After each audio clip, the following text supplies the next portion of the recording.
नमस्कार, practical education point पर मैं आपका स्वागत करता हूं। इस वीडियो में हम 24 अगस्त को रेलवे ग्रुप डी की तीनों शिफ्टों में हुए मैथ के क्वेश्चंस को हम देखेंगे। हम इस वीडियो में क्वेश्चंस को चैप्टर वाइज सिस्टमेटिक तरीके से एनालाइज करेंगे ताकि आप समझ सको कि किस चैप्टर से किस किस तरह के क्वेश्चंस आ रहे हैं और आपको उन्हें कैसे सोल्व करना चाहिए। चलिए फर्स्ट क्वेश्चन हम देखते हैं। फर्स्ट क्वेश्चन कार्य समय से है। ए और बी किसी काम को 10 दिन में ए और बी किसी काम को 10 दिन में करते हैं। बी और सी उसी काम को 20 दिन में करते हैं। सी और ए इसी काम को 12 दिनों में कर सकते हैं। तो हमें बताना है कि सी अकेला इस काम को कितने दिनों में कर सकता है। ये क्वेश्चन है। अब हमें क्या करना है, ऐसे क्वेश्चन में सबसे पहले हमारे पास क्या होना चाहिए, काम होना चाहिए कि ये व्यक्ति काम तो कर रहे हैं। तो काम हम ऐसा मानेंगे जो 10, 20 और 12 से करते हैं। हम इसलिए इन सब से कटने वाला मान रहे हैं ताकि हमारी कैलकुलेशन ज्यादा ना हो, कम हो। तो कितना माने, 60 हम काम माने। अब 60 काम ये मिलके कर रहे हैं 10 दिन में, तो एक दिन में कितना करेंगे, 10 से भाग करेंगे 6। ये एक दिन में कितना करेंगे, 20 से भाग कर दीजिए, 20 दिया 60। ये एक दिन में कितना करेंगे, 12 से भाग कर दीजिए, 12 पंजे 60। ये काम हो गया। अब हमें क्या देखना है, हमें सी का काम निकालना है। तो सी का अगर हमारे पास एक दिन का काम आ जाए तो हम ये बता देंगे कि सी पूरा काम कितने दिन में कर देगा। सी का एक दिन का काम हमें निकालना है, तो कैसे करेंगे देखिए। सबसे पहले क्या करिए, आप इन सबको जोड़ दीजिए। 6, 3, 9 और 5 14। तो ये जो 14 काम है ये किस किस का है, ये 6 काम था ए बी का, ये 3 काम था बी सी का और ये 5 काम था सी ए का। यानी कि ये सारा जो काम है ना वो इन सब का है। इन सब का मतलब ए तो इसमें 2 बार है, बी भी 2 बार है और सी भी 2 बार है। यानी कि जो 14 काम है ना ये है 2a plus 2b plus 2c। इन सब का काम कितना है, 14। तो हम क्या करेंगे, सब में से 2 कॉमन ले लेंगे और 2 से इसे भाग कर देंगे। तो हमारे पास जो आएगा a प्लस बी प्लस सी का काम है। यानी कि ऐसे क्वेश्चन में आपको क्या करना है जिसमें ए बी सी सी इस तरह के क्वेश्चन आ रहे हैं इसमें, तो आपने क्या करना है, इनका एक एक दिन का पहले काम निकाल लेना है। फिर क्या करेंगे, आप इन सबको जोड़ लीजिए और जोड़ने के बाद 2 से भाग कर लीजिए।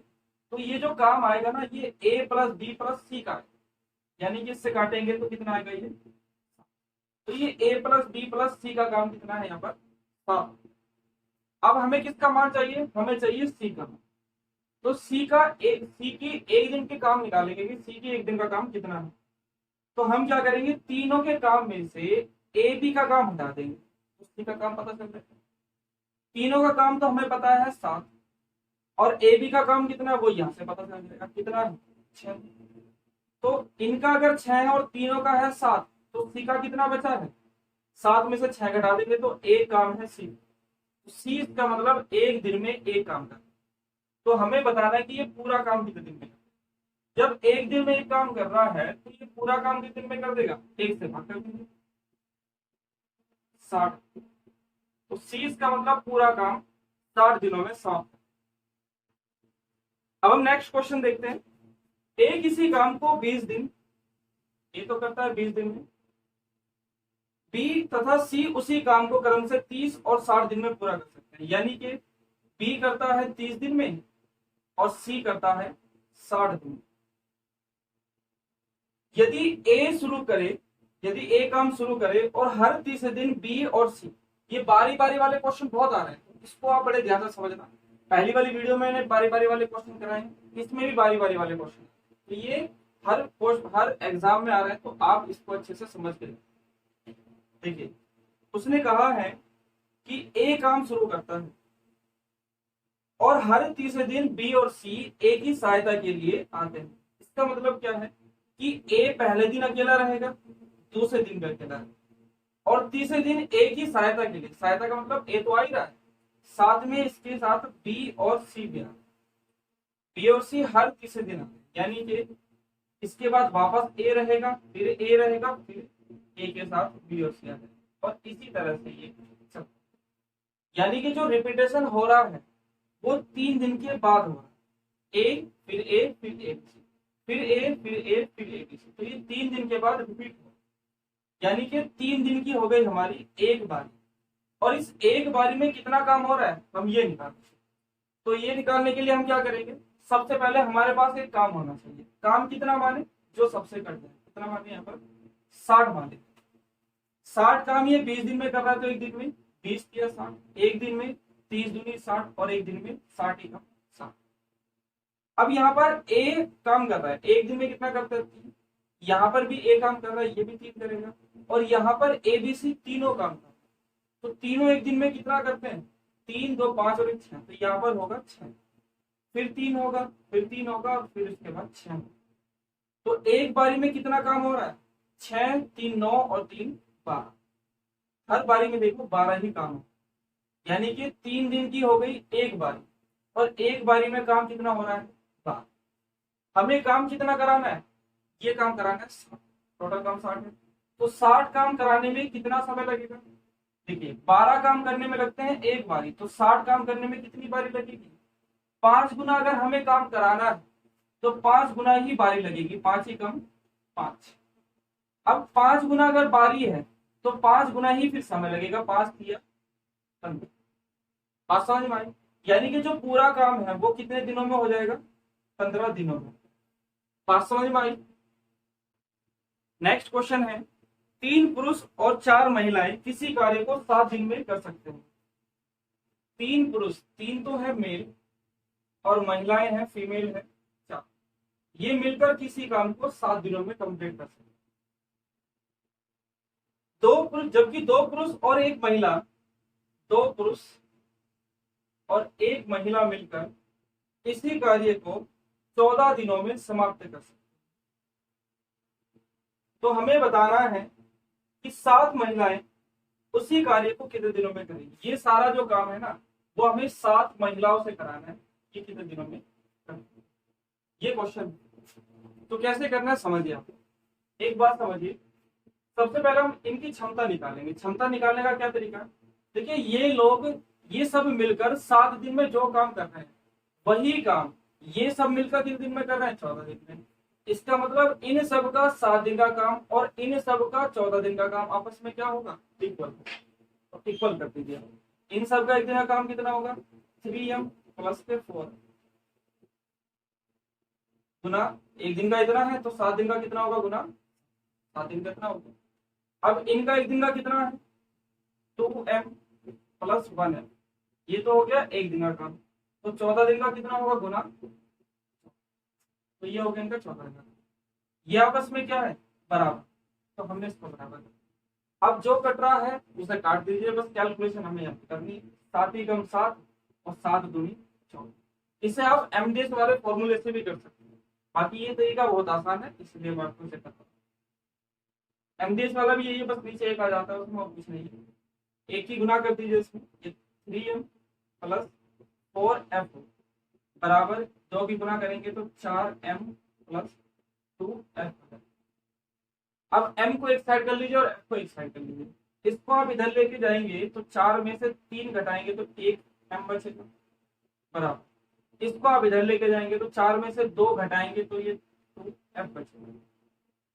अब हमें क्या करना है, यहाँ पर m और f की क्षमता माननी है। इसकी क्षमता ऐसी माननी है कि इसमें अगर 1 की गुना कर दे, इसकी क्षमता ऐसी माननी की यदि हम इसमें 2 की गुना कर दे तो ये आपस में क्या हो जाता है। तो ऐसे केस में आप क्या कर सकते हैं, इधर 2 है तो आप इसको 2 मान लीजिए और इधर 1 है तो आप इसको 1 मान लीजिए, यानी कि 2 एकम 2 और 1 दूनी 2 हो गए बराबर। यानी कि आदमी एक दिन में करता है 2 काम, तो औरत एक दिन में कितना करेगी 1। ये तो ये इनकी क्षमता आ गई। अब यहाँ से हमें क्या करना है, काम बनाना है, क्योंकि इन औरतों से हमें काम तो कराना है, काम निकालना पड़ेगा। तो काम कैसे निकालें, काम निकालने के लिए आप इसमें मान रख दो या इसमें मान रख दो या इसमें मान रख लो या इसमें रख लो, आप किसी में भी रख लो, किसी एक में रख लेना पड़ेगा, उससे टोटल काम निकल जाता है। कभी 2-3 दिन में 2-3 में रखो और उसमें आपका टाइम वेस्ट होता है, काम तो सबसे सेम ही बना, तो आप इसमें रख लीजिए। आदमी करेगा 2 काम, एम की जगह 2 रखिए, 3 दूनी 6, औरत करेगी 1 काम, 1 यहाँ रख लीजिए, 4 एकम 4, 6 और 4 10, तो ये सब मिलकर एक दिन में कितना कर रहे हैं 10, और 7 दिन में कंप्लीट कर रहे हैं, तो 7 दिन में कितना करेंगे गुना। इसका मतलब टोटल काम ये 7 10 70, ये 70 काम टोटल। तो ये काम अब हमें किससे कराना है, ये कराना है 7 औरतों से। तो 7 औरत एक दिन में कितना करेगी, एक औरत एक दिन में करती है, तो 7 औरत एक दिन में कितना करेगी, 7 ही कर देगी। तो इतना काम कितने दिन में हो जाएगा, 7 से भाग कर दीजिए, 7 से 7 कैंसिल, 10 बच जाएगा, यानी का आंसर कितना आएगा, 10। क्लियर है। नेक्स्ट क्वेश्चन है, ये क्वेश्चन ब्याज से संबंधित है। ब्याज में देखिए किस किस तरह से आ रहे हैं, साधारण ब्याज, चक्रवृद्धि ब्याज के क्वेश्चन उन्हें देखते हैं। फर्स्ट क्वेश्चन है ब्याज में, किसी राशि पर 10 वर्षों में 80% साधारण ब्याज मिलता है। देखिए 10 वर्ष में जो साधारण ब्याज मिला है वो 80% मिला है। अब साधारण ब्याज हर साल समान मिलता है, इसका मतलब 10 वर्ष में जब इतना मिल रहा है तो एक वर्ष में कितना मिला होगा, 10 से भाग कर देंगे। इसका मतलब दर कितनी है, 8। एक साल में इतना मिल रहा है तो यही इसकी क्या होगी, दर। ये क्या हो जाएगी, इसकी दर। आगे उसने कहा है 2 वर्ष बाद 10,000 रुपए की राशि पर समान दर से, दर यही रहेगी लेकिन इस बार धन कितना है, 10। और 2 वर्ष के बाद चक्रवृद्धि ब्याज क्या होगा, हमें ये पता। अब इसी दर से इस दर पर 2 वर्ष का चक्रवृद्धि ब्याज कितना होगा, हमें ये बता। तो 2 वर्ष का निकाल लीजिए कितना होगा। देखो ब्याज निकालने का क्या तरीका होगा, या तो आप क्या करें, हर साल 108% हो जाएगा, ये 8% बढ़ेगा। आप इसका 108% 2 बार निकालिए और फिर उसमें से 10,000 घटा दीजिए तो ब्याज है। या फिर आप क्या करें, इसे करने का तरीका क्या होगा, आप पहले साल का ब्याज निकालिए, पहले साल का ब्याज इसी पे निकलेगा, तो इसका 8% कितना होगा, 2 जीरो हटाते ही 1% आ जाएगा, 100। तो 8% कितना होगा, 8 से गुना कर देंगे, 8 गुना 100 यानी कि 800। तो 800 रुपए आ गया पहले साल का ब्याज। अब दूसरे साल का कितना होगा, दूसरे साल का निकालने के लिए हम क्या करेंगे, देखो इस पर तो लगेगा ही ब्याज, प्लस इससे पहले जितना भी ब्याज मिल चुका है उन सब पर भी ब्याज लगेगा, क्योंकि ये चक्रवृद्धि ब्याज है और चक्रवृद्धि ब्याज ब्याज के ऊपर ब्याज लगता है। तो इसका 8% कितना है, 800, तो इस पे लगी गई, प्लस इससे पहले ब्याज यही तो मिला है तो इस पर ब्याज और लग जाएगा। तो इसका 8% कितना होगा, 2 जीरो हटाते ही 1% कितना आएगा, 8।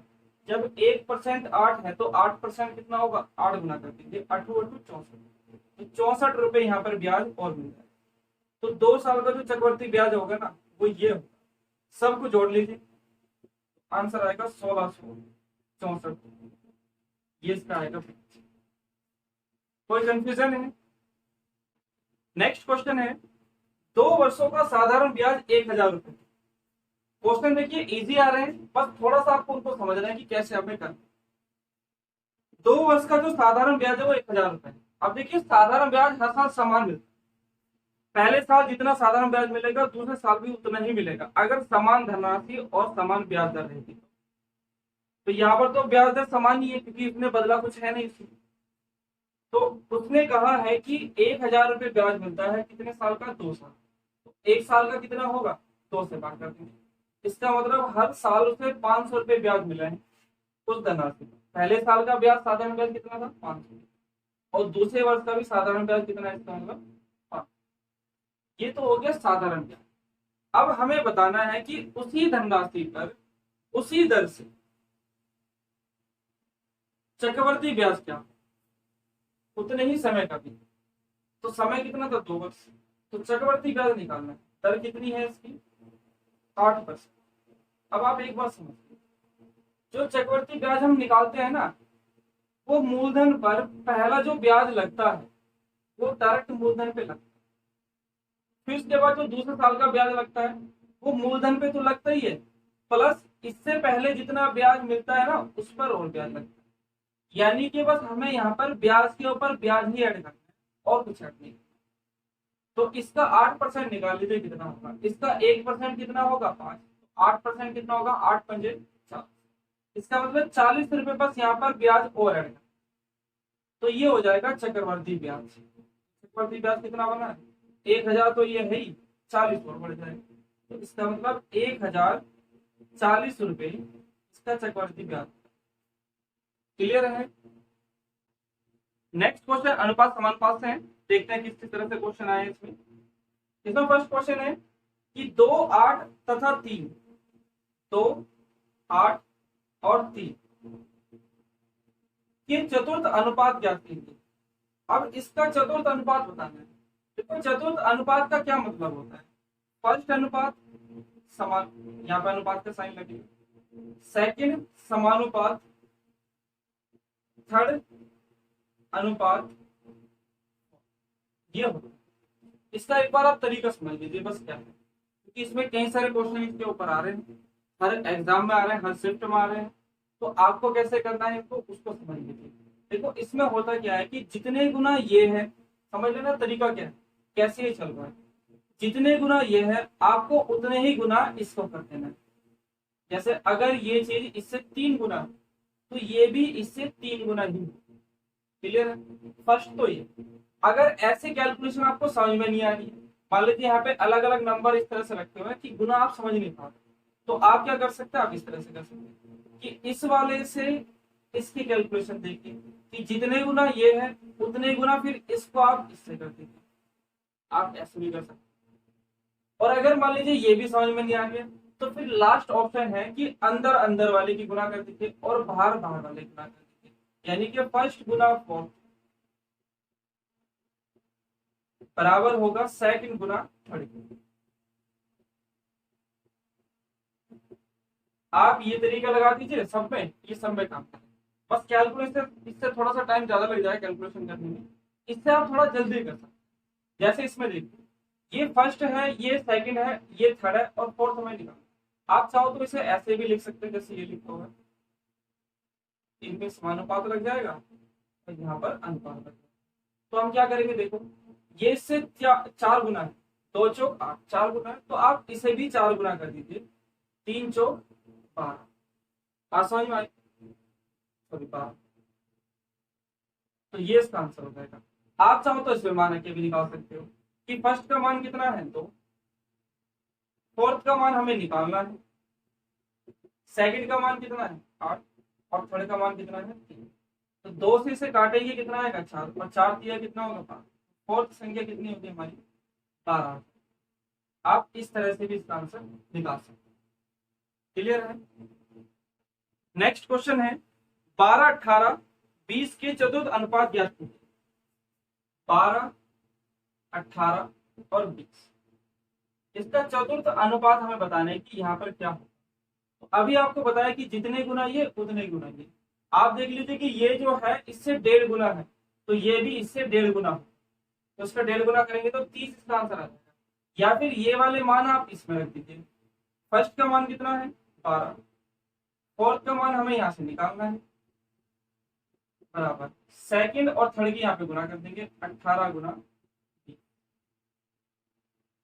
6 से काटेंगे 2 बार, 6 से काटेंगे 3 बार, 2 से काटेंगे 10 बार और 10 दिया 30।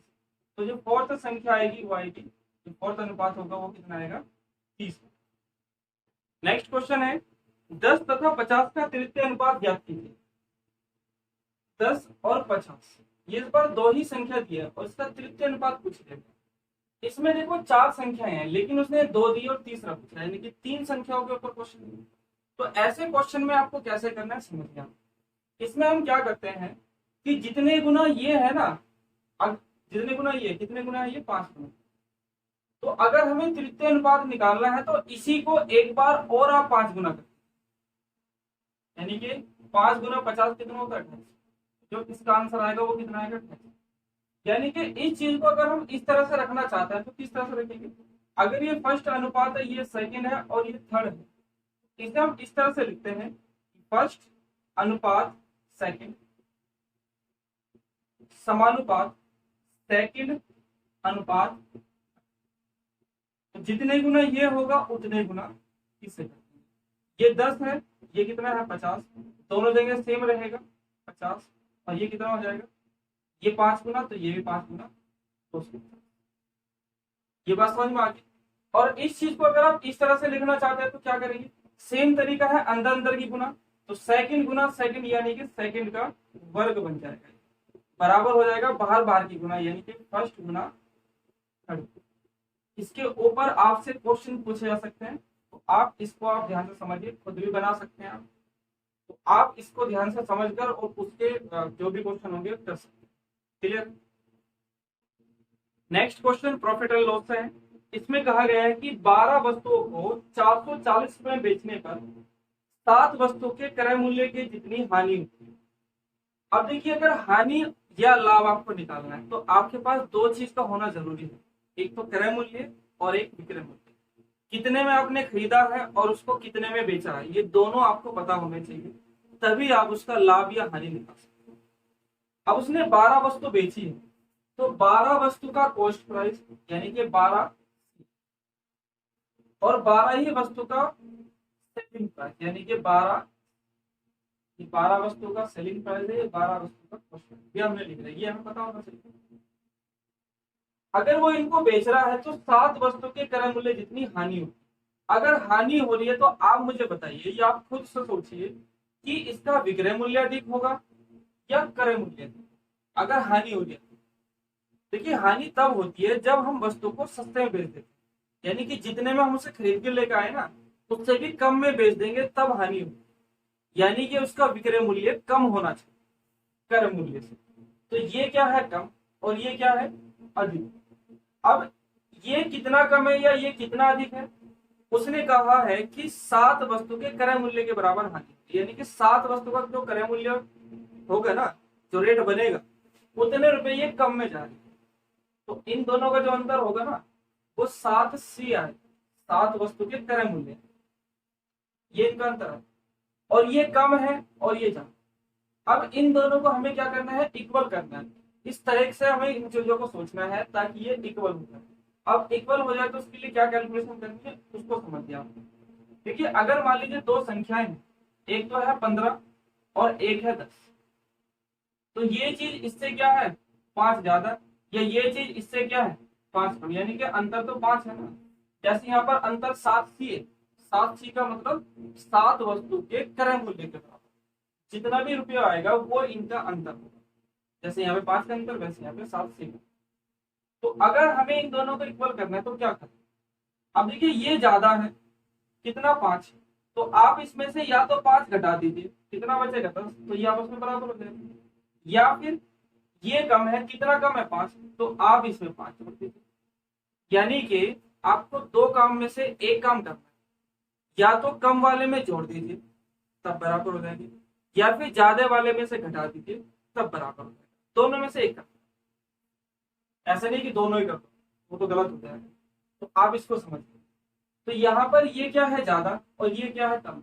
तो इसको या तो ज्यादा वाले में से घटा दीजिए या फिर कम वाले में इसको आप जोड़ दीजिए, तो ये बराबर हो जाएगा। लेकिन सी की कैलकुलेशन सी के साथ ही हो सकती है, तो आप इसकी कैलकुलेशन इसके साथ रखिए। अब इसके साथ कैसे रखना, ये तो ज्यादा है तो इसमें से इसे क्या करना पड़ेगा, घटाना पड़ेगा, ज्यादा वाले में से घटा देंगे तो ये आपस में क्या हो गया, बराबर। तो इसमें से घटाएंगे यानी कि 5C बचे, और ये किसके बराबर हो जाएगा, 12S। यानी कि 5 वस्तु के क्रय मूल्य, 5 वस्तु का जो क्रय मूल्य है वो 12 वस्तु के विक्रय मूल्य के बराबर। तो ऐसे केस में अभी मैंने पहले क्वेश्चन में बताया था कि इन्हें अगर बराबर करना है तो क्या करें, इधर अगर 12 है तो आप इसे 12 मान लीजिए, इधर अगर 5 है तो आप इसे 5, यानी कि कॉस्ट प्राइस यानी कि क्रय मूल्य अगर उसका 12 है तो विक्रय मूल्य कितना होगा, 5। अब उसने क्या कहा है कि 440 रुपए में बेचने पर, यानी कि उसने जो 12 वस्तु बेची है ना, वो 440 रुपए में बेची। 12 वस्तु का रेट उसका इतना है, तो हमारे हिसाब से 12 वस्तु का रेट कितना है वो देख लीजिए, वो इसके बराबर रखिए, ये भी 12 वस्तु का। तो हमारे हिसाब से एक वस्तु कितने में बेची है, 5 रुपए। तो 12 वस्तु कितने में बेची होगी, 12 बजे 60 रुपए। तो हमारे हिसाब से तो 12 वस्तु 60 रुपए में बेची है, और उसके हिसाब से इतने बेची, यानी कि हमारे 60 उसके इतने के बराबर। तो हमारे एक की वैल्यू कितनी होगी, 60 से आप इसे भाग कर दीजिए, एक की वैल्यू आती है। हमें बताना है कि प्रत्येक वस्तु का क्रय मूल्य कितना, तो प्रत्येक वस्तु का हमारे हिसाब से क्रय मूल्य कितना आ रहा है, 12। तो जब एक की वैल्यू इतनी है तो इस 12 की वैल्यू निकाल लीजिए, कितनी गुना 12 कर दीजिए, 12 पंजे 60, और 5 से काटेंगे तो ये आएगा 88 रुपये। एक वस्तु का जो क्रय मूल्य बना है ना, कितना है, 88। बात समझ में आ रही है। नेक्स्ट क्वेश्चन देखिए, 11 परिणामों का औसत 63, इस तरह के क्वेश्चन आने की संभावना भी आपकी इसमें ज्यादा है। और भी 11 परिणामों का औसत 63 है। पहले 6 परिणामों का औसत 60 है। देखिए टोटल 11 परिणाम, तो किस तरह से रखा गया है ये? 5 ये है, 5 ये है और बीच में 1। तो जो प्रथम 6 है इनका जो औसत है ये कितना है उसने बोला है, और अंतिम जो 6 है इनका औसत उसने बोला है कि 65, और सभी का औसत कितना है 63।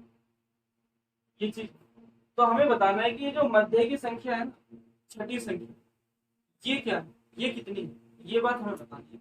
तो इसके लिए मैं आपको एक तरीका बता रहा हूँ, उसको आप ध्यान से समझना। प्रैक्टिकली मैं आपको बता सकता हूँ लेकिन इतना आपके पास टाइम नहीं है, आप इसको बस समझ लीजिए।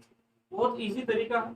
देखिए यहाँ पर 63 है, 63 को कितना बनाना है? देखिए औसत 63 होने का मतलब क्या है कि ये सारी संख्या 63 ये 5 भी संख्या 63 है, ये स्टार्टिंग की जो 5 है ना ये भी 63 है, ये जो सिंगल है ये भी 63 है, और ये जो 5 है ना ये भी 63, तभी इसका औसत 63।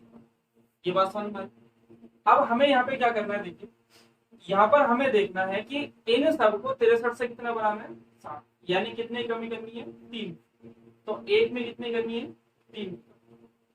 अब इसको देखिए आप, इसको 63 से कितना बनाना है? 65। तो यहाँ पे कितने की वृद्धि करनी है? 2। अब टोटल देखेंगे तो कितने की कमी या वृद्धि है?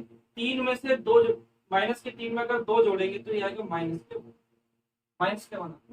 अब संख्या कितनी कितनी दी है? 6 6 6 6 के तो पेयर थे ना, तो आप इसमें बस 6 से गुना करेंगे तो 6 कम 6, यानी कि -6 की कमी। तो बीच वाली संख्या कितनी है? 63। तो 63 में आप 6 की बस कमी कर दीजिए, कितना आएगा? 57। ये इसका आंसर। बात समझ में आ गई? अब देखिए नेक्स्ट जो क्वेश्चन है ना वो भी ऐसा ही है, तो उसको पहले आप खुद से करके देखना। वीडियो को पॉज करके ना पहले खुद से करके देखना और फिर इसको आंसर मैच करना। ठीक है, देखिए नेक्स्ट क्वेश्चन है 21 संख्याओं की एक श्रृंखला का। नेक्स्ट क्वेश्चन है 21 संख्याओं की एक श्रृंखला का औसत 43 के बराबर है। देखिए 21 संख्याएं और उसने कहा कि प्रथम 11 और अंतिम 11, यानी कि आप इसे ऐसे समझिए, ऐसा बनाना नहीं है, सिर्फ आपको समझना है। 10 10 और 21। अब सभी का जो औसत है वो कितना है? 43। और प्रथम जो 11 है इनका औसत कितना बनाना है? 35। और जो अंतिम 11 है इनका औसत कितना बनाना है? ये बात उसने बोली है। तो हमें बताना है कि 11वीं संख्या यानी कि इसका मान क्या है। देखिए वैसे तो ये सारी की सारी 43 तभी तो इनका औसत 43 है, सहज मान के चलते हैं। तो लेकिन हमें क्या करना है? इनको कितना बनाना है? 33। तो 43 को 33 बनाना है तो कितने की कमी करनी है? -10। यहाँ पर 43 को 53 बनाना है तो यहाँ पर कितने की वृद्धि करनी है? 10।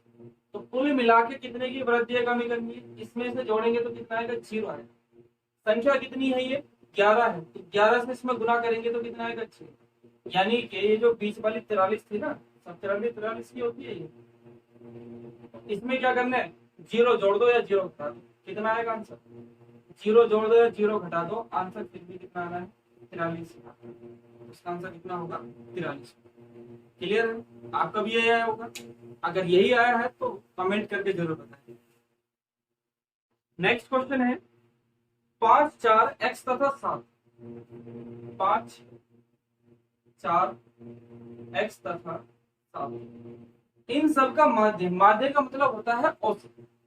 4 है तो x का मान हमें बताना है क्या। देखिए औसत निकालने के लिए क्या करना पड़ता है? इन सभी को आप जोड़ लीजिए और जितनी भी संख्या है 1 2 3 4, 4 से भाग कर लीजिए तो ये क्या बनेगा? औसत। और उसने बोला है कि इनका औसत कितना है? 4, तो ये इसका मतलब 4 के ऊपर होगा, 4 के बराबर। तो अब हम क्या करेंगे? 4 की गुना तो इधर कर देंगे और इन सबको जोड़ देंगे। 7 और 4 11 और 5 16, तो ये बनेगा 16 प्लस x और बराबर कितना होगा? 4 4 16। तो x की वैल्यू कितनी आएगी? ये इधर जाके घटेगा, घटने के बाद ये 0 बचेगा, तो x की वैल्यू कितनी आती है यहाँ पर? 0। तो x का मान इसका मतलब यहाँ पर क्या है 0। नेक्स्ट ये दो क्वेश्चन सिंप्लीफिकेशन से है, बहुत इजी क्वेश्चन है, बस आपको एक तरीका पता होना चाहिए बोर्ड मास का। बोर्ड मास का क्या तरीका, ब्रैकेट BOD MAS, ब्रैकेट सबसे पहले ब्रैकेट खोलेंगे, ओ का मतलब ऑफ खोलेंगे, ऑफ यानी कि का, फिर डिवाइड करेंगे, फिर मल्टीप्लाई, फिर ऐड करेंगे, फिर सबट्रैक्ट करेंगे। तो यहाँ पर ये तो नहीं है, बस इन चारों में कैलकुलेशन। तो सबसे पहले हम क्या करते हैं, देखो डिवाइड करते हैं, तो डिवाइड यहां से करेंगे, इससे आप इसे काटेंगे, कितना आएगा 5, 6 आएगा, तो ये माइनस के 6 बने। फिर हम करेंगे गुना, 8 चौक 32 और प्लस 32। अब बस हमें इसकी कैलकुलेशन करनी है। 32 में से 6 घटाएंगे, कितना आएगा, पहला जोड़ भी सकते हैं घटा भी सकते हैं, इससे कोई फर्क नहीं पड़ेगा। 32 में 6 घटाएंगे आएगा 26, और 26 में 15 जोड़ेंगे तो कितना आएगा 41। आंसर कितना आएगा इसका 41। नेक्स्ट क्वेश्चन देखिए, इसको इसमें भी ऐसे करना, सेम क्वेश्चन है, देखिए जैसा ये है वैसा का वैसा ही है, सेम चीज है, बस संख्याएं बदली हुई है। 7 दूनी 100, माइनस के 2, 13 दिया 39 प्लस 39 में से 2 घटाएंगे 37, 37 में 11 जोड़ेंगे तो कितना आएगा 8। इसका आंसर आता है 8। बात समझ में आई। नेक्स्ट क्वेश्चन ट्रेन वाले चैप्टर से है। 72 किलोमीटर प्रति घंटा और 108 किलोमीटर प्रति घंटा पर विपरीत दिशा में यात्रा करने वाली समान लंबाई की दो ट्रेनें 10 सेकंड में एक दूसरे को पार कर जाती है। देखिए विपरीत दिशा में ट्रेन आती है। देखिए आपको सबसे पहले दो बातों का ध्यान रखना चाहिए। अगर विपरीत दिशा में रेलगाड़ी है तो वो इस तरह से चलेगी, और इस तरह से जब ये दूरियां कवर करेगी ना, तो दोनों के चालों के योग से दूरी तय करेगी। और अगर एक ही दिशा में जा रही है, एक दिशा यानी कि इस तरह से, तो इस तरह से जो एक दूसरे को पार करेंगे वो इन दोनों की चालों के अंतर से पार। इसमें अंतर रहेगा चालों का अंतर, और इसमें चालों का, ये दो कंडीशन है, इन कंडीशनों का आप ध्यान रखें। अब इसकी चाल तो है 72 किलोमीटर प्रति घंटा और इसकी चाल है 108 किलोमीटर प्रति घंटा। तो हमें बताना है, तो आगे उसने कहा है कि ये एक दूसरे को 10 सेकंड में पार करते हैं। देखिए एक दूसरे को अगर ये पार करना चाहते हैं तो इन्हें कौन सी लंबाई चलनी पड़ेगी, सिर्फ अपनी लंबाई ही तय करनी है और कोई तय नहीं करनी, क्योंकि बीच में कोई प्लेटफॉर्म है नहीं, तो सिर्फ अपनी लंबाई ही तय करनी। तो अपनी लंबाई तय करने में 10 सेकंड लगते हैं, और 10 सेकंड में ये जितने भी दूरी चलेगा इसका मतलब वो इन दोनों की लंबाई का योग, और दोनों की लंबाई बराबर है, तो उस लंबाई को हम आधा आधा कर देंगे, तो आधी इसकी आ जाएगी, आधी इसकी, और इसकी दोनों की लंबाई आ जाएगी। देखिएगा, तो सबसे पहले जो चाल होगी वो क्या होगी, दोनों को जोड़ देंगे। 72 और 108 कितना होता है 180, तो जो दूरी कवर होगी वो 180 किलोमीटर प्रति घंटे की चाल से तय होगी। तो इसको हम क्या करेंगे, मीटर प्रति सेकंड में चेंज कर देंगे। किलोमीटर प्रति घंटा को अगर आप किलोमीटर प्रति घंटा को अगर आप मीटर प्रति सेकंड में चेंज करना चाहते हैं तो आपको 5/18 से गुना करना पड़ेगा। और अगर आप मीटर प्रति सेकंड को किलोमीटर प्रति घंटा में चेंज करना चाहते हैं तो आपको इसका उल्टा 18/5 से गुना करना। क्लियर, देखिए तो यहाँ पर किलोमीटर को मीटर प्रति सेकंड में चेंज करना है, 5/18 से आप यहाँ पे गुना करें, इससे काटेंगे 10 बार, 10 पंजे 50, यानी कि ये एक दूसरे को 50 मीटर प्रति सेकंड की चाल से तय ये पार करेंगे। अब 50 सेकंड में ये एक दूसरे को पार करने में 10 सेकंड लगेंगे, इसका मतलब 10 सेकंड में जो ये चलेंगे वही इन रेलगाड़ियों की लंबाइयों का योग। तो 10 सेकंड में देखिए कितना जा रही है, एक सेकंड में जब इतना जा रही है तो 10 सेकंड में कितना होगा 500 मीटर इन दोनों रेलगाड़ियों की लंबाइयों का योग। और दोनों लंबाइयां क्या है, ये समान है, तो इसे आप 2 से भाग करके करें, तो दोनों ट्रेन की लंबाई जो होगी, यानी कि प्रत्येक जो ट्रेन की लंबाई होगी वो कितनी है 250। क्लियर है, इसकी भी 250 मीटर है और इसकी भी 250 मीटर। आगे उसने कहा है कितने समय में पहली ट्रेन, ये जो पहली ट्रेन है ये कितने समय में 350 मीटर लंबाई के प्लेटफॉर्म को पार करेगी, हमें बताना। देखिए एक प्लेटफॉर्म है, ये जो प्लेटफॉर्म है इसकी जो लंबाई है वो कितनी है, 350। और इसको ये जो प्लेटफॉर्म है इस रेल को पार कर, इस रेल की लंबाई कितनी है, 250 मीटर। इसकी चाल कितनी है, 72 किलोमीटर प्रति घंटा।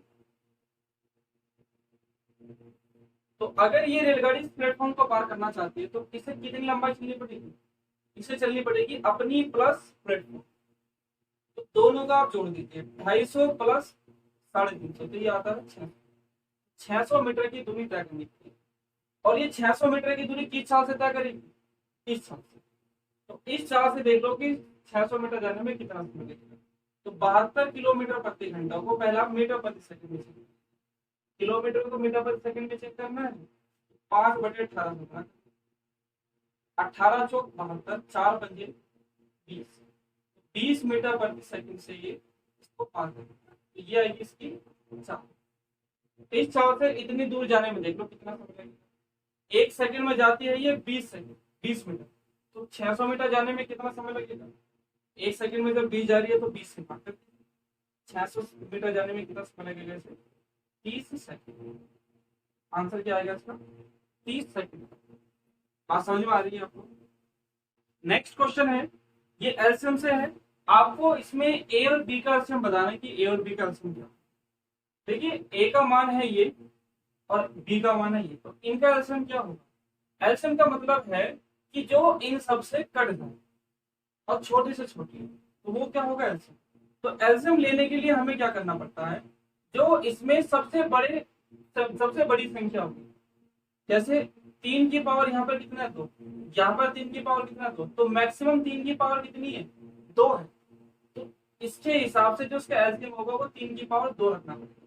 यानी कि देखिए इस तरह एलसीएम देखिए क्या होगा। सबसे पहले हम 2 का देख लेंगे, 2 की मैक्सिमम पावर कितनी है, यहाँ पर 2 है और यहाँ पर भी 2 है, तो मैक्सिमम इसकी 2 ही है गुना। अब हम 3 का देखेंगे, 3 की मैक्सिमम की पावर कितनी है, यहाँ पर 2 है, यहाँ पर 2 है, तो मैक्सिमम पावर इसकी 2 है। ऐसे ही 5 का देखेंगे, 5 की मैक्सिमम पावर कितनी है, यहाँ पर 2 है, यहाँ पर 3 है, तो यहाँ पर ज्यादा है 3 वाली 2 वाली। क्लियर है बात। तो जो उसका एलसीएम होगा वो ये है। और इस चीज को आप ऐसे भी देख सकते हैं, देखिए या तो आपको ऑप्शन में ऐसे मिल जाएगा। और ये मान किसका है, ये मान देखिए बी का है, ये और ये सेम है या नहीं, सेम है बिल्कुल। 5 की पावर 3, 5 की पावर 3, 2 की पावर 2, 2 की पावर 2, 3 की पावर 2, 3 की पावर 2, तो ये मान और ये मान यानी कि बी का मान सेम। यानी कि आप ऐसे बोल सकते हैं कि ए और बी का जो एलसीएम है वो कितना है, बी ही। अगर इसका आपसे एचसीएफ पूछा जाए तो एचसीएफ कैसे निकालेंगे आप, एचसीएफ का मतलब मिनिमम उसकी जो पावर होगी वो रखनी है। जैसे देखिए 2 यहाँ पर है 2 की पावर और 2 की पावर 2 यहाँ पर, तो मिनिमम कितनी है, मिनिमम 2 की पावर 2 ही है, इससे कम तो ही नहीं। ऐसे ही बी की भी 3 की भी मिनिमम पावर रखेंगे, 3 की पावर यहाँ पर 2 है, यहाँ पर भी 2 है, तो मिनिमम भी कितनी है यहाँ पर 2। 5 की बात करते हैं, 5 की मिनिमम पावर कितनी है, यहाँ पर 3 है, यहाँ पर 2 है, तो मिनिमम कितनी है 2। तो ये आएगा इसका एच। और ये किसका मान है, ये देखिए इसका मान, ये और ये सेम है, ये सेम है। इसका मतलब आप ऐसे बोल सकते हैं कि इन दोनों का जो एचसीएफ है वो कितना है, 3। कई बार ये इस तरह से भी आपके मान आ सकते हैं, ऑप्शन इस तरह से भी आ सकते हैं, तो वो इस तरह से आपको लगता है। समझ में आई। नेक्स्ट क्वेश्चन नंबर सिस्टम से है। इसमें कहा गया है कि 18, 15, 21, 18, 15 और 21 से विभाज्य, विभाज्य का मतलब कटने वाली 5 अंकों की सबसे बड़ी संख्या हमें बतानी थी, क्या होगी सबसे बड़ी संख्या। सबसे बड़ी संख्या कैसे निकालेंगे देखो। तो सबसे पहले क्या करें, आप इसका एलसीएम ले लीजिए कि इनसे कटने वाली सबसे छोटी संख्या कौन सी है, ठीक है।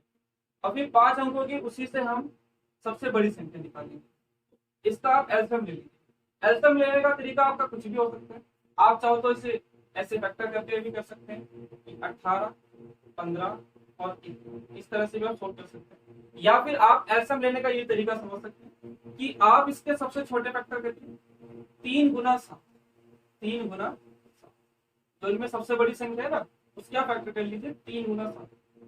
अब इससे तो कटने वाली आ गई हमारे। अब ये जो संख्या हमने मानी है ये 18 से भी कटनी चाहिए, 18 के फैक्टर होते हैं 36, 18। अब देखिए 3 तो इसमें है, 6 की जरूरत है, तो 6 की इसमें और गुना करते हैं, तो ये जो संख्या बनेगी अब ये 18 से भी कटते हैं, ऐसे भी ये 15 से भी कटनी चाहिए।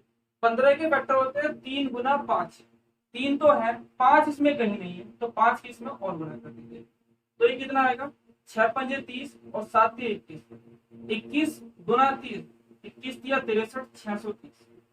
तो जो इसका एलसीएम आएगा वो कितना आएगा, 630 आएगा। यानी कि इन सबसे कटने वाली छोटी से छोटी संख्या कौन सी होगी, 630।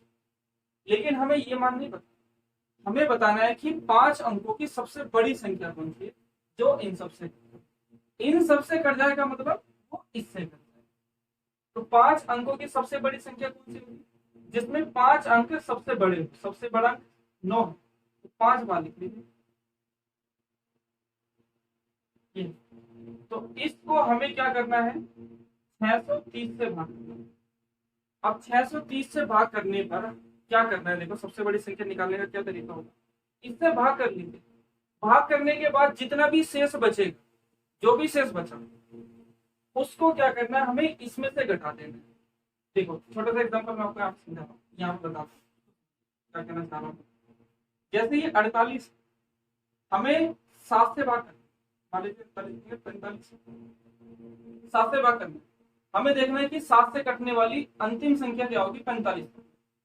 तो हम क्या करेंगे, 7 से काटेंगे और ये देखेंगे कि शेष कितना बचा, 7 6 42, कितना बचा है शेष, 3 शेष बचा।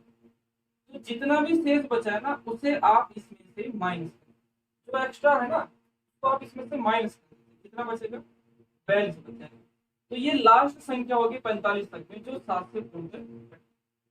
वैसे हम यहाँ पे करेंगे, इससे काटेंगे तो जो शेष बचेगा ना उसको क्या करेंगे, हम इसमें से माइनस करेंगे, तो वो जो संख्या बचेगी उसके बाद वही हमारी 5 अंकों की सबसे बड़ी संख्या होगी जो इन सबसे पूर्ण करेगी। अब देखो कैसे करना है, इसको काट लेते भाग कर। अब देखिए इसको अगर आपने डायरेक्ट काटने की कोशिश करी तो आपको लगेगा टाइम। अब इसका मैं आपको एक तरीका बताता हूँ शॉर्ट तरीका, कैसे करना है। देखिए आप इसको पहले काट लीजिए 9 से, 9 से काट लीजिए। 9 से हमने काटा तो 9 को आप अलग रख लीजिए। अलग हम इसलिए रख रहे हैं क्योंकि जितना बाद में शेष आएगा ना, जैसे 9 से हमने से काटा कितना आ गया, ये तो आ गया 1 1 1 1, 5 बार 1 1 आ गया, और नीचे कितना आ गया 9 7 63। अब हम इसको इससे काटेंगे, ये देखो सिंपल संख्या बन गई, इससे आराम से कट जाएगा। तो इसके बाद जो शेष बचेगा ना यहाँ पर, उसमें उसे हम रियल शेषफल बनाने के लिए 9 से गुना कर देंगे, क्योंकि जो शेष बचेगा ना वो रियल नहीं आएगा। अब रियल बनाने के लिए हमें उसमें 9 से गुना कर देंगे, इस बात का 7 से काट देंगे, 70 से काट देंगे। 70 से हम 111 को काटेंगे एक बार, कितनी बार कटा उसे छोड़ दीजिए, बस ये देखिए कि शेष कितना बचा। एक बार कटा, 111 में 70 घटाएंगे तो ये आएगा 41, 41 से बचा। ये अगले वाला एक और नोट करते हैं। आप कितनी बार चला सकते हैं, 7 6 42, 42 तो ज्यादा हो गया, 420 हो गया, तो 5 बचा, 7 पंजे 35, यानी कि 350। 350 इसमें से माइनस करेंगे तो ये आएगा 1, और 11 में से 5 घटाएंगे कितना आएगा। फिर आगे एक और बचा हुआ, इसे हमने और अब 70 से काटिए, कितनी बार काट सकते हैं, 7 दिन 63, 630 ज्यादा हो जाएगा, तो 8 बार चला दीजिए, 7 8 56, 507। कितना बचा है, इसमें से घटाएंगे तो 1, और 11 में से 6 घटाएंगे, यानी कि यहाँ पर जो लास्ट में बचा है ना 51 शेष बचा, आगे कोई एक हमारे पास है नहीं, 51 ये शेष बचा, इसको इससे भाग करने। लेकिन ये वास्तविक शेष नहीं है, वास्तविक शेष निकालने के लिए हमें क्या करना पड़ेगा, 9 से भाग करा है ना इन दोनों, तो इसमें 9 से गुना करते हैं, तो ये वास्तविक शेषफल बचेगा 9 एकम 9 पंजे 35। इसका जो वास्तविक शेषफल है ना ये 459, यानी कि अगर आप इसको इससे भाग करते हैं ना डायरेक्ट तो ये शेषफल। तो हमें बताना है कि बड़ी से बड़ी संख्या कौन सी थी जो इन सबसे कट सकती है, 5 अंक। तो बस आपको इसमें से क्या करना है, ये शेष बच रहा है तो इसको माइनस कर देंगे, 4 5 कितना आएगा, यहाँ पे मैं लिख देता हूँ इसका आंसर, इसमें लिखता हूँ 9 में से 9 घटाएंगे 0, 5 में से 9 में से 5 घटाएंगे 4, 9 में से 4 घटाएंगे 5, और यहाँ पर डबल, तो ये इसका, तो ये वो 5 अंकों की सबसे बड़ी संख्या है जो इन सबसे पूर्णतः कट सकती है। बात समझ में आ रही है आप लोगों को? इस काटने वाले को आप ध्यान रखना कि किस तरह से काटना है। अगर आपको ये तरीका नहीं आता होगा तो आप हो सकता है कि ज्यादा टाइम लगाए क्वेश्चन। क्लियर है? अब देखिए अर्थमेटिक के क्वेश्चन तो हो गए कंप्लीट, अब इसमें एडवांस भी आ रहा है।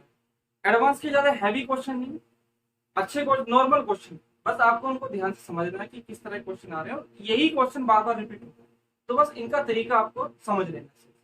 देखिए क्वेश्चन है इसमें, एक सामान्य असममित बटन में बहुलक और माध्यिका के मान, बहुलक का जो मान है, बहुलक इसका मान दिया उसने 7.5 और माध्यिका का मान दिया उसने 9.60, ये माध्यिका। तो इसका माध्य बता, माध्य क्या होगा ये बात हमें बतानी है, क्या क्या इसके बारे में। तो आपको इन तीनों में रिलेशन पता होना चाहिए, इसी के ऊपर क्वेश्चन ज्यादा करना। तो रिलेशन क्या होता है, बहुलक बराबर बराबर होता है 3 गुना माध्यिका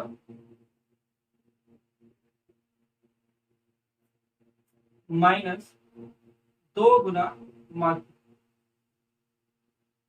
देखिए ये तो आधा अंक है, ये तो जो शब्द है, ये जो अक्षर है, ये तो आधा है। बाकी इसमें पूरे पूरे कितने अक्षर है, 1 2 3, 3 अक्षर है इसलिए आधे। इसमें पूरे पूरे कितने अक्षर, ये तो आधा है, इसको छोड़ दीजिए, 1 और 1 इसके आगे इसके बस बीच में माइनस। इसे इस तरह से आप याद भी रख सकते हैं।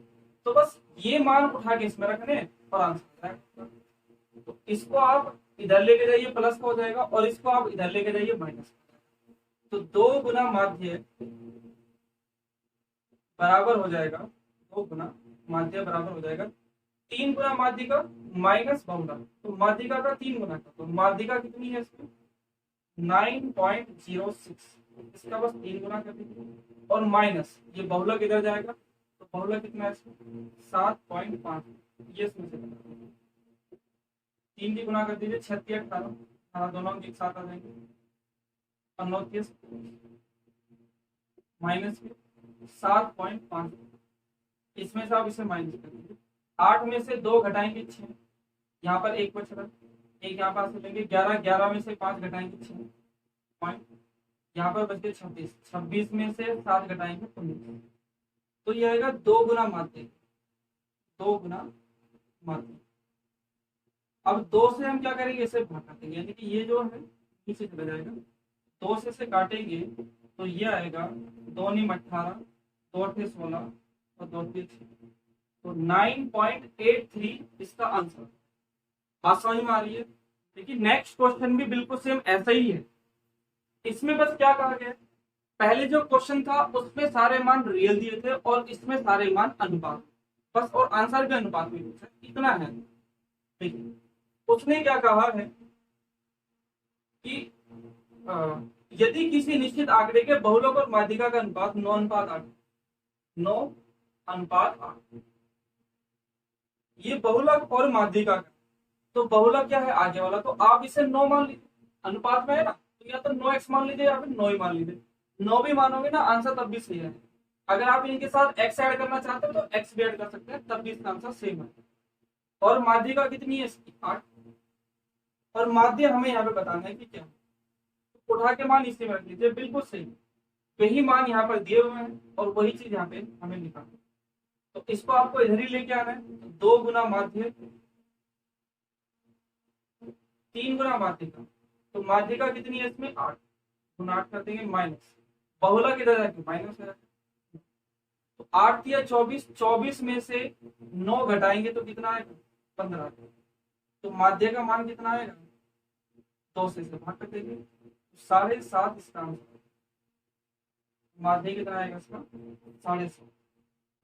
लेकिन हमें इसमें जो है, हमें केवल यही निकालना, हमें अनुपात निकालना है। अनुपात किसका निकालना है हमें, अनुपात निकालना है हमें माध्य और माध्यिका, किसका अनुपात निकालना है, तो माध्य कितना है 7.5 या 15/2 लिख लीजिए आप। अनुपात। और माध्यिका कितनी है, माध्यिका है आप, तो इसके नीचे एक मान के इसकी गुणा इधर कर लीजिए, इसकी गुणा इधर कर लीजिए। 15 एकम 15 अनुपात 2/8, 15:16 इसका आंसर है। बात समझ में आ रही है आपको। नेक्स्ट क्वेश्चन मेंसुरेशन से है। इसमें कहा गया है एक वर्ग का क्षेत्रफल 9 पाई सेंटीमीटर स्क्वायर। जो क्षेत्रफल है वो कितना है, 9 पाई। वर्ग की परिधि हमें बताने की क्या हो, देखिए इसके फॉर्मूले आपको पता होने चाहिए। वर्ग का क्षेत्रफल क्या होता है, वर्ग का क्षेत्रफल होता है पाई आर स्क्वायर, ये होता है। वर्ग की परिधि क्या होती है, ये तो है क्षेत्रफल। वर्ग की परिधि क्या होती है,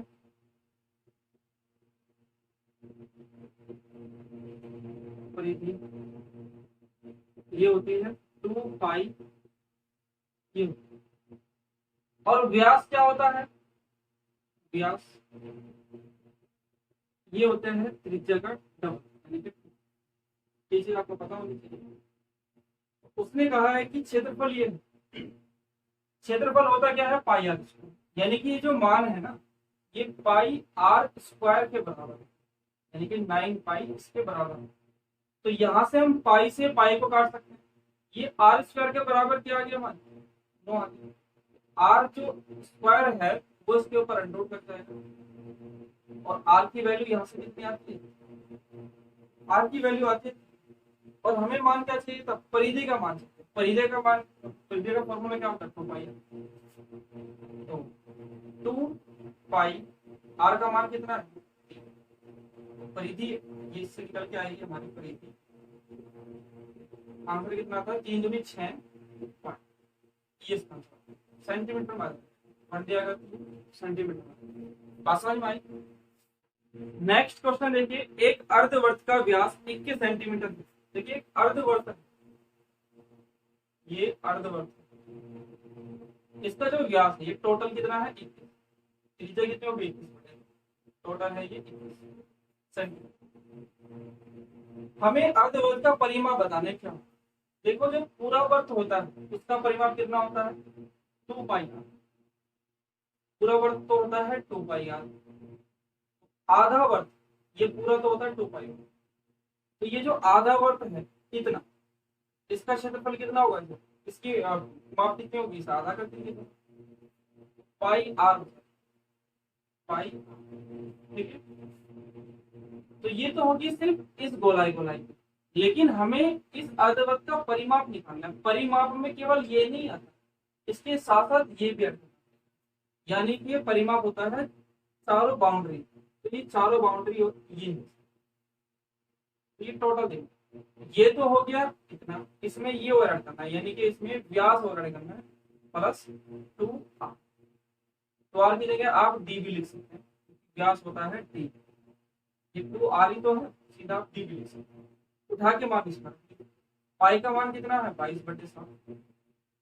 आर का मान कितना है, आर का मान है ये व्यास है 21, और इसका आधा कर देंगे तो आ जाएगा आर का मान 3 प्लस डी का मान कितना है 21। तो 2 से काटेंगे इसे 11 बार, और 7 से इसे काटेंगे 3। 11 दिया 33 और 21 कितना होते हैं 54 सेंटीमीटर इसका आंसर। बात समझ में आ रही है आप लोगों को। नेक्स्ट क्वेश्चन है, किसी लंबवर्तीय बेलन की त्रिज्या 7 सेंटीमीटर, आर का मान दिया उसने 7 सेंटीमीटर, और उसकी ऊंचाई उसकी त्रिज्या की 2 गुनी। तो जो उसकी हाइट होगी ना उसकी त्रिज्या की 2 गुनी, तो ये 7 है तो कितनी हो जाएगी 14 सेंटीमीटर। तो बेलन का वक्र पृष्ठ हमें बताना है कि कितना है, वक्र पृष्ठ का मान हमें बताना है कि क्या है। तो बेलन के फॉर्मूले आपको पता होने चाहिए।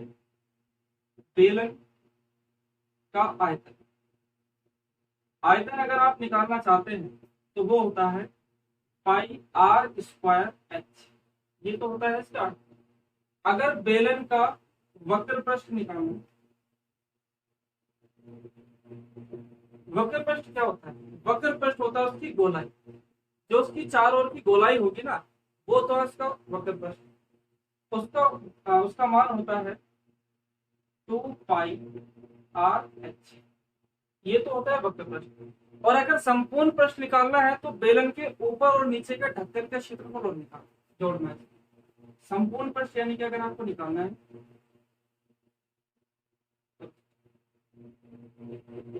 तो इसमें क्या करें, ऊपर और नीचे का जो ढक्कन होते हैं ना, वो वर्ताकार होते हैं, उनका क्षेत्रफल और ऐड करना।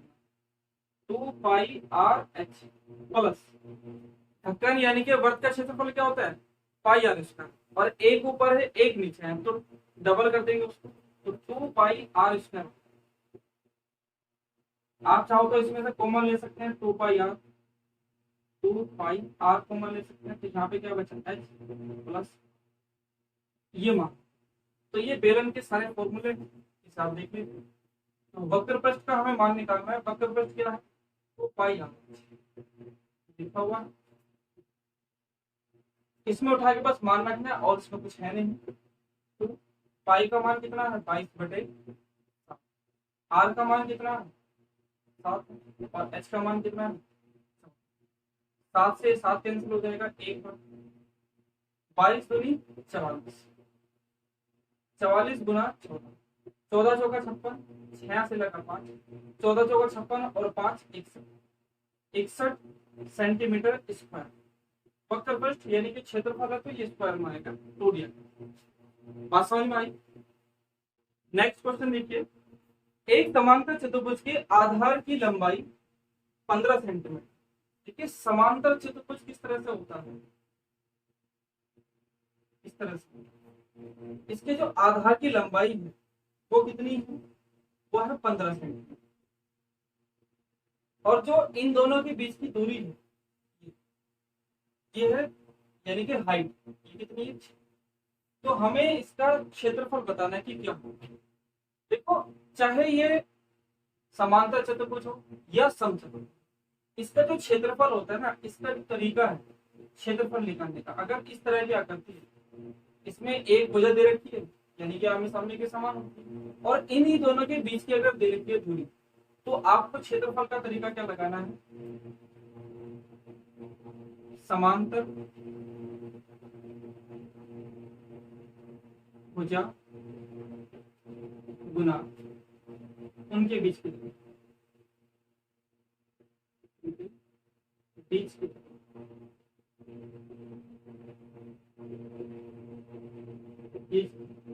तो समांतर भुजा कौन सी है, ये दोनों समांतर भुजा जिसकी लंबाई 15 गुना उनके बीच की दूरी, यानी कि इन्हीं दोनों के बीच की दूरी निकालनी है। ऐसे नहीं कि समांतर भुजा ये रख लिए और बीच की दूरी इन दोनों की निकालनी, वो गलत हो जाए। जिन दोनों का, जिस दोनों से समांतर भुजा आप यहाँ पर रखोगे ना, उन्हीं की बीच की दूरी यहाँ पर आपको 6 हो जाएगा। ये 15 छिका 90 सेंटीमीटर स्क्वायर इसका। नेक्स्ट क्वेश्चन है बिल्कुल सेम ऐसा ही है। समांतर चतुर्भुज की दो भुजाएं जिनकी माप 15 सेंटीमीटर और 12 सेंटीमीटर। समांतर चतुर्भुज हमने यहाँ पे बना लिया, ये है 15 सेंटीमीटर और ये है 12 सेंटीमीटर। लंबी भुजाओं के बीच की दूरी 4, और लंबी भुजा ये, इनके बीच की दूरी कितनी है 4। तो हमें बताना है कि छोटी भुजाओं की लंबवत दूरी क्या कीजिए। ये वाली दूरी हमें बतानी क्या, ये लंबवत दूरी हमें बतानी क्या। तो पहले इसका क्षेत्रफल निकालिए, क्षेत्रफल क्या है। तो क्षेत्रफल अभी आपको बताया है, क्षेत्रफल बराबर होता है समांतर भुजा गुना उनके बीच की। तो समांतर भुजा हम ये वाली रखेंगे क्योंकि इन दोनों के बीच की दूरी हमें पता। समांतर भुजा कितनी है 15 और गुना उनके बीच की दूरी 15 चौका। इसका जो क्षेत्रफल है वो कितना है 60 सेंटीमीटर। ठीक है, लेकिन हमें ये नहीं चाहिए, हमें इन दोनों के बीच की दूरी चाहिए। तो अब यही जो तरीका है ना, इन दोनों भुजाओं में लगा, इसमें ये तो है, फिर ये हम निकाल देंगे और इसका क्षेत्रफल हमें पता है, यानी कि ये चीज आप इसमें लगा दीजिए। क्षेत्रफल है 60, 60 बराबर क्या होगा समांतर भुजा, समांतर भुजा रखेंगे हम ये वाली यानी कि 5, और उनके बीच की दूरी हम यहाँ से निकाल लेंगे। तो 12 से भाग करेंगे, 12 पंजे, तो डी की वैल्यू कितनी आएगी 5 सेंटीमीटर। ये जो दूरी आ रही है ना इन दोनों के बीच की दूरी कितनी है? बात समझ में आई? नेक्स्ट क्वेश्चन है, समचतुर्भुज का क्षेत्रफल ज्ञात कीजिए जिसकी एक भुजा 25 सेंटीमीटर। ठीक है, समचतुर्भुज है। समचतुर्भुज क्या होता है? जिसकी सारी भुजाएं सेम हो, सारी भुजाएं इसमें सेम, तो ये 25 सेंटीमीटर, ये 25 है, ये भी है, सब 25 सेंटीमीटर। जिनकी एक भुजा 25 सेंटीमीटर और उसका जो विकर्ण है वो 30 सेंटीमीटर। मान लीजिए ये 30 सेंटीमीटर, आप किसी को मान सकते हो, आप इसे मान लीजिए, बात करिए, आंसर हो गया। ये है 30 सेंटीमीटर। तो हमें दूसरे विकर्ण की लंबाई बतानी ठीक है। अब देखिए हमने क्या कहा, ये जो मिडिल पॉइंट है ये इस रेखा को दो बराबर हिस्सों में डिवाइड कर और इसको भी दो बराबर हिस्सों में डिवाइड कर। तो ये टोटल अगर 30 है तो ये भी 15 है और ये भी कितनी है, दोनों 15। यहाँ से यहाँ तक भी 15 है और यहाँ से यहाँ तक भी ये 15। आसान है। और ये कितनी है, 25। तो हमें ये वाली भुजा निकालनी। अब जो समचतुर्भुज होता है ना, जहां पर ये विकर्ण काटते हैं समचतुर्भुज में, वो 90 डिग्री का एंगल होता है। समझ में आई? तो इसमें आप पाइथागोरस प्रमेय लगा सकते और पाइथागोरस प्रमेय से आप ये वाली भुजा निकाल, यानी कि इस चीज को मैं उठा के अगर आपको यहाँ पर दिखाऊं तो ये आपको इस तरह से नजर आएगा।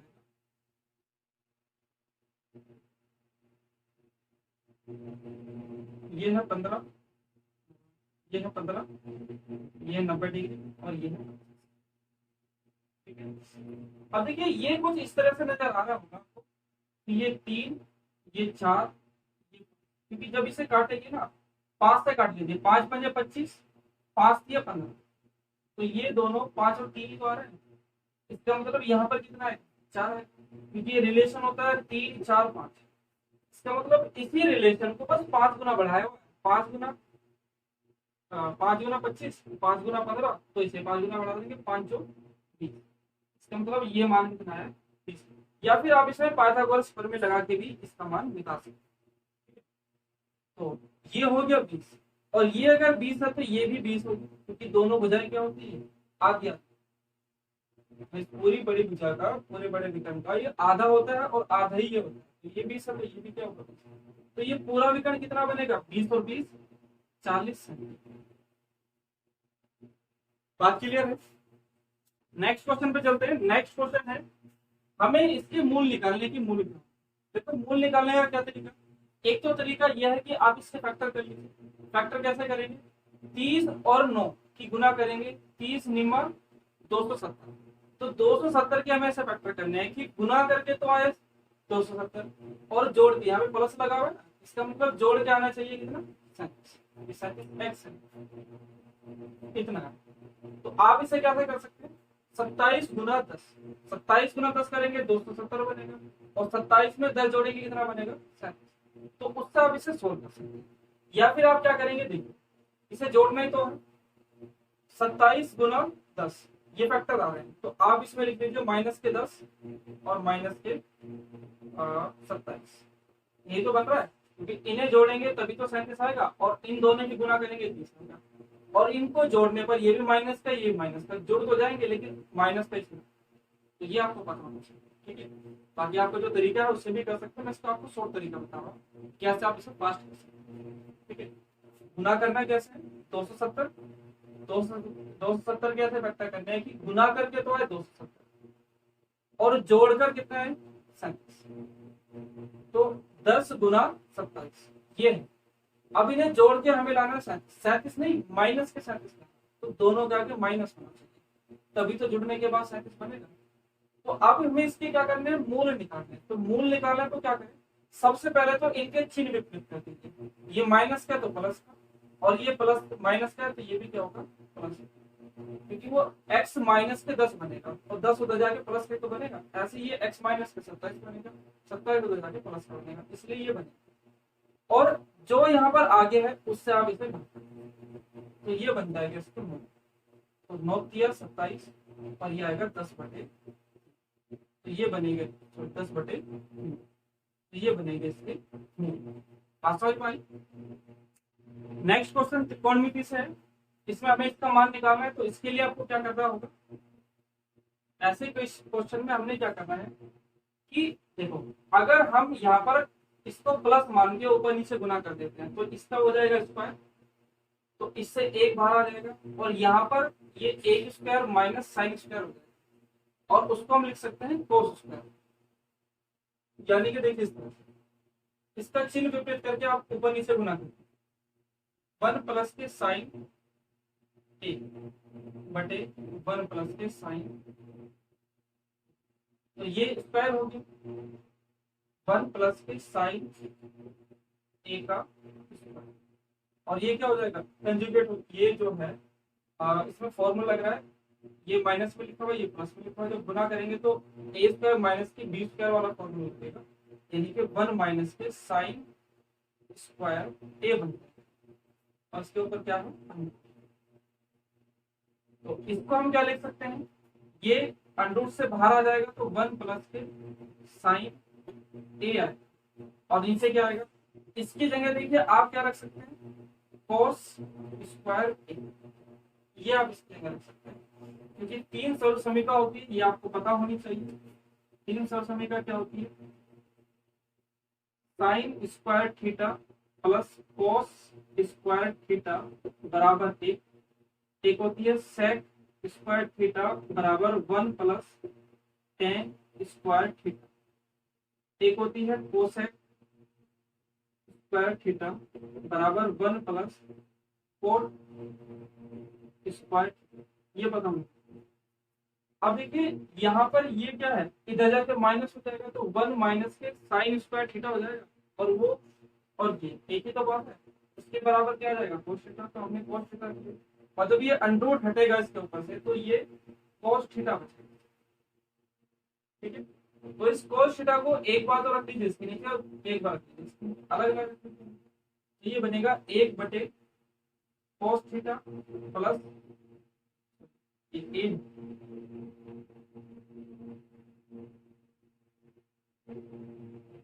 साइन ए बटे कोस ए। अब 1 कोस ए का मान क्या होता है, ये हो जाएगा ऊपर जाके सेक ए प्लस साइन अपॉन कोस, ये होता है टेन ए, ये आपको पता होनी चाहिए। ये बात समझ में आई। नेक्स्ट क्वेश्चन ये आपके सामने है, इसका मान हमें दिया हुआ है और हमें इसका मान दिखाना। तो देखिए यहाँ पर ये एक्स स्क्वायर और यहाँ पर एक्स स्क्वायर, देखिए यहाँ पर ये एक्स है, ऊपर 3 एक्स्ट्रा तो है, तो 3 को आप इधर भेज दीजिए। ऐसे यहाँ पर एक्स चाहिए था, यहाँ पर एक्स स्क्वायर कर देंगे, तो ये 3 एक्स्ट्रा है तो 3 को आप इधर भेज दीजिए। तो आप 3 को इधर भेजेंगे तो ये बटे 3 हो जाएगा, इस 3 को भी आप इधर भेज देंगे नीचे तो बटे 3 हो जाएगा, ऊपर आ जाएगा 1, केवल 1। अब इनके होने चाहिए वर्ग, तो दोनों साइड के वर्ग कर, ऐसे यहाँ पर भी क्या करेंगे आप वर्ग कर देंगे, इसका वर्ग यहाँ पर आ गया। और उसके बाद क्या करना है, इस वाले में से इसको माइनस करेंगे, इस वाले में से आप इसे माइनस करेंगे, इसमें से इसे घटाएंगे, स्क्वायर ए बटे 3 का वर्ग कितना होता है, और माइनस करना है उसमें से ये वर्ग, कोट स्क्वायर ए बटे 9 बराबर, इसमें से इसको घटाना तो ये एक्स स्क्वायर माइनस के 1/x स्क्वायर का मान। ठीक है, अभी तो इसका मान आया, लेकिन गुना में 6 भी तो है, दोनों साइड आप 6 की गुना करते, 6 की गुना इधर कर दीजिए और 6 की गुना इधर कर दीजिए। देखिए ऐसा नहीं कि मैंने इधर गुना कर दी, इसमें इधर हो रही है आगे, तो गलत है, एक ही बात है, आप आगे रख लीजिए, एक ही बात है। ठीक है, यहाँ पर आप एलसीएम ले लीजिए, नीचे कितना आएगा 9, ऊपर कितना आएगा कोसेक स्क्वायर ए माइनस के कोट स्क्वायर ए, और गुना यहाँ पर कितना है 6। ठीक है, अब देखिए इसका मान क्या होता है, कोसेक स्क्वायर ए माइनस कोट स्क्वायर। आप इसको देखिए, अगर मैं इस वाले को, इस कोट स्क्वायर को इधर लेके आता हूँ तो कोसेक स्क्वायर थीटा माइनस के कोट स्क्वायर थीटा बनेगा, बराबर क्या होगा, और यही चीज तो यहाँ पर लिखी है, इसको हम इधर लेके आएंगे, कोसेक स्क्वायर थीटा माइनस इधर जाकर माइनस हो जाएगा, कोट स्क्वायर थीटा बराबर क्या आएगा, और यही चीज यहाँ पे लिखी है। तो इसका मतलब इसका मान क्या आ जाएगा, 1 आ जाएगा, और गुना में क्या है 6, और बटे कितना है 3 से काटेंगे 2 बार, और 3 से काटेंगे इसे 3। आंसर कितना आएगा 2/3। बात समझ में आ रही है आप लोगों को?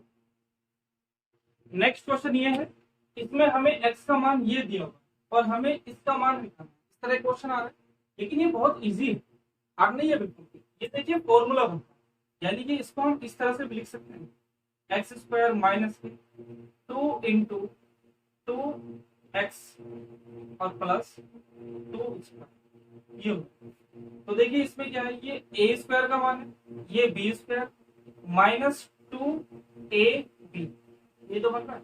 यानी कि जो फॉर्मूला बना है, ये फॉर्मूला बना है x माइनस के 2 का होल स्क्वायर, इसका फॉर्मूला है। बात समझ में आ गई? अब इसमें आप x की वैल्यू यहां से उठा के पुट कर दीजिए। x की वैल्यू क्या है 2 प्लस √2 और माइनस के 2 का होल स्क्वायर। 2 से ये 2 कैंसिल हो जाएगा, तो √2 बचेगा, और √2 का जो वर्ग होगा वो कितना होगा 2। इसका आंसर क्या आएगा 2। क्लियर है बात? नेक्स्ट और लास्ट क्वेश्चन है, दिए गए चित्र में, ये चित्र आपको दिया गया है, ओ वर्त का केंद्र है, ये केंद्र है वर्त का, जिसकी 2 जीवाएं हैं, ये है जीवा, ये जीवा ए बी और सी डी, ए बी और सी डी एक दूसरे को वर्त के भीतर पी बिंदु पर प्रतिच्छेदित करती है। यहाँ पर ये प्रतिच्छेद करती है। ए बी बराबर है 15 सेंटीमीटर, ये जो टोटल लंबाई है ना, ये है 15 सेंटीमीटर। पी बी बराबर है 9 सेंटीमीटर, पी बी यहाँ से यहाँ तक ये है 9 सेंटीमीटर, यहाँ से यहाँ तक।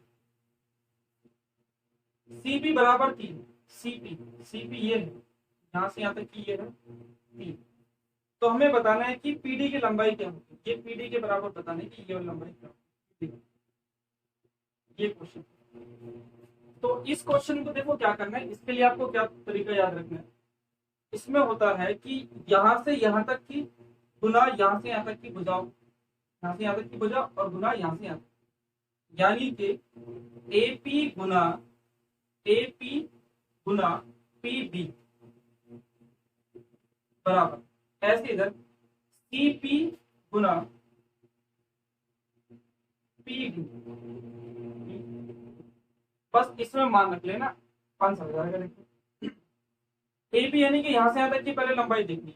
देखिए टोटल तो है ये 15 में से ये है 9, तो ये कितनी बचेगी 15 में से 9 घटा देंगे तो यहाँ से यहाँ तक की बचेगी 6, तो ये तो हो गया 6 गुना पीबी का मान कितना है, सीपी का मान कितना है 3, और पीडी का मान है निकालना।